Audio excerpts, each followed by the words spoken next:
There's a lot of Doctor Who stories from the 1960s that were lost, so they just don't exist anymore. And basically what it was is that Doctor Who stories, once they were screened around the world, they weren't kept. The BBC basically junked them. They didn't, there's no VHS, no Blu-ray, no DVDs back in the 60s. So they're going, oh, we don't need to keep these. So they just got rid of them, which sounds really absurd now. You go, why would you do that? But that's what they did with all their television programs, and not just Doctor Who.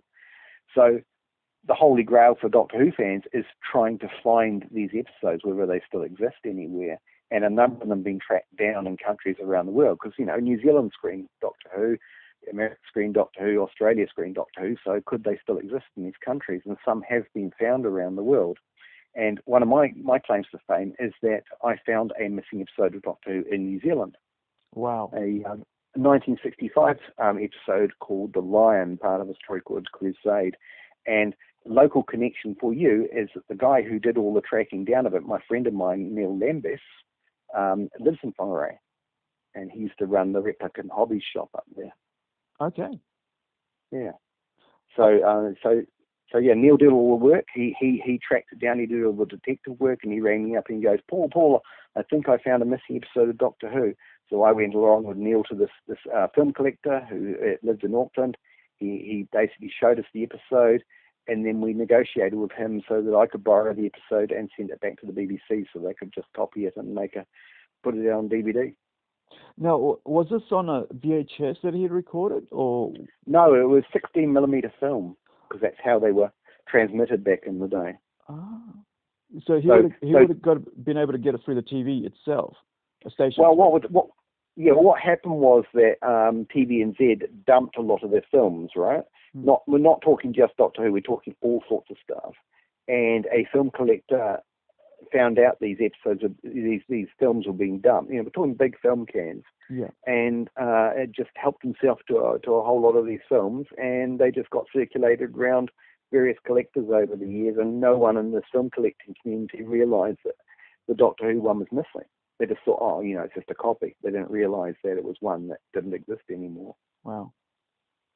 So we were just really, really lucky that we actually managed to find this guy and go, hey, can the BBC borrow it? And he was just, we were very lucky too that this guy said, yeah, sure, he can borrow it. The BBC can take a copy.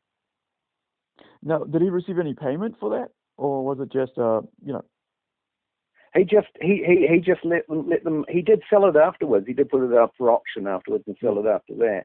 But, he just loaned it to the BBC so they could take a copy. Yeah. That's pretty cool. I mean, at least that way it doesn't go into private hands before it's out there.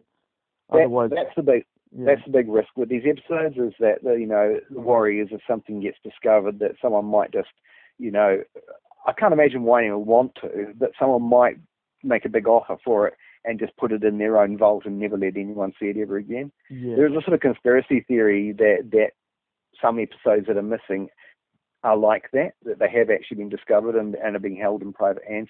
No one's ever been able to prove any of that. That's just kind of like, that's probably just speculation. I don't necessarily believe it. But yeah, there's always that risk. But yeah, it's kind of sad. There's about 97 missing episodes, I think, of Doctor Who now. That's a lot of episodes. Yeah. It is a lot of episodes. They're all from the 1960s, so they're all like the black and white ones, and William Hartnell and Patrick Troughton. The fortunate thing about it is that fans, particularly in the UK, because they didn't have video recorders, they did have tape recorders, sound recorders. Yeah. So they were recording the sound of every episode and keeping those. So we've got the soundtrack for everything. You can listen to every Doctor Who episode. And what the BBC have gradually been doing is animating the missing pictures. Ah. So you've got the original soundtrack, and you've got like a cartoon version of the story, and they put out some of those on DVD.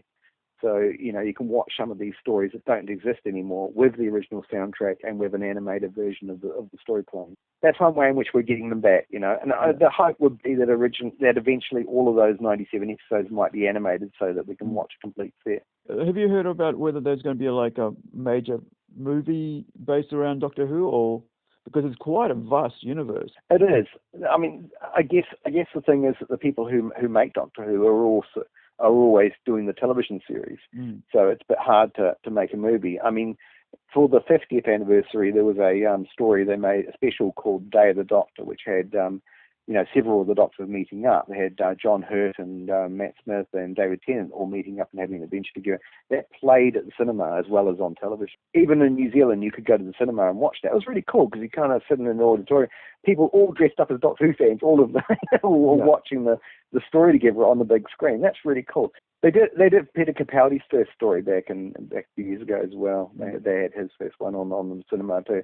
It's just brilliant just to go along and just watch it with everyone else. It's quite different to sitting in your own home and watching it on your television screen, to actually go to the cinema and watch it, with a whole group of people and get everyone's reaction. Fantastic. I'm just enjoying watching all these new shows and rewatching the older ones. And I think there was a new one that just recently they released. What's it, Recolored or something like that? Possibly Sharda, maybe? That's the one. Sure. That's the one. Tom Baker's story? Yeah. Do you know much about that? And I mean, sure. Because Sharda was a story from 1979. It was written by Douglas Adams, who everyone knows who Douglas Adams is. He's the guy who wrote Hitchhiker's Guide to the Galaxy. He used to work on Doctor Who, and Sharda was a story that they were halfway through making it. They'd recorded the scenes, and they were about to go back into the studio and finish making it. And there was basically an industrial action at the BBC, and all the crew walked off the job, and it's basically said, no, you can't keep going. And this has affected all the television programs that have been made by the BBC in 1979, and they just never got to complete the story. So it's always existed as a half-finished story. And so for this new version they've done, they've taken all the existing footage and they've animated the rest of the story and got the actors back to perform their lines and put it out that way. But it's finished at last. Yeah, that's pretty impressive. We were just talking about animated, the animating lost episodes, but here you've got half an episode. Yeah, the big difference with this one, of course, is they didn't have the soundtrack for the missing bits because they'd never finished making it. So they had to get the actors back to do their lines. It's quite remarkable that, so many decades after the story just never got finished, that they were able to finish it all. So, yeah, I mean, Doctor Who's a sort of remarkable story like that there's all these bits and pieces lying around that can all be just finished off if the time and the money and the personnel are available.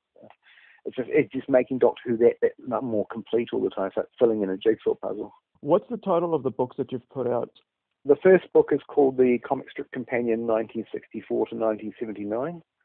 And the next book will be called The Comic Strip Companion, again, second volume. And that will be covering from 1979 through to 1990. Is there any other notable pieces that you want people to, look at or read up that you've written? Yeah, I mean, the latest Doctor Who magazine special, which is out now, is that number 50 called The World of Doctor Who.